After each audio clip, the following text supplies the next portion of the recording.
3-4 ദിവസം മുന്നേ ആയിരുന്നു മദേഴ്സ് ഡേ. അന്ന് നമ്മൾ ഒരുപാട് പേര് ഫോട്ടോ സ്റ്റാറ്റസ് ഇടുന്നതും സ്റ്റോറി ഇടുന്നതും എല്ലാം നമ്മൾ കണ്ടു.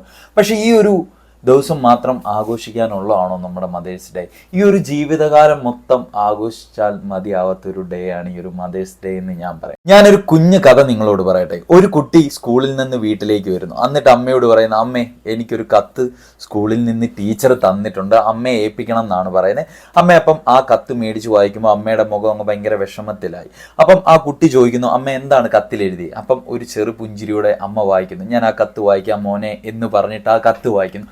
ആ കത്തിൽ ഇങ്ങനെയാണ് എഴുതിയിരിക്കുന്നത്, താങ്കളുടെ മകൻ ഭയങ്കര ബ്രില്യൻ്റ് ആയിട്ടുള്ള സ്റ്റുഡൻ്റ് ആണ്, നല്ല മിടുക്കനാണ്. അപ്പോൾ ഇവൻ ഈ ഒരു ചെറിയ സ്കൂളും ടീച്ചേഴ്സും ഇവനെ പറ്റത്തില്ല, നിങ്ങൾ തന്നെ ഇവനെ പഠിപ്പിക്കുന്നതായിരിക്കും ഏറ്റവും ബെറ്റർ എന്നാണ് ആ കത്തിലെന്ന് അമ്മ ആ കുട്ടിയോട് പറയുന്നു. അങ്ങനെ നാളുകൾ കടന്നുപോയി, മാസങ്ങളും വർഷങ്ങളും കടന്നുപോയി. ആ കുട്ടി വളർന്നു വലുതായി തോമസ് ആൽവ എഡിസൺ എന്ന ലോകം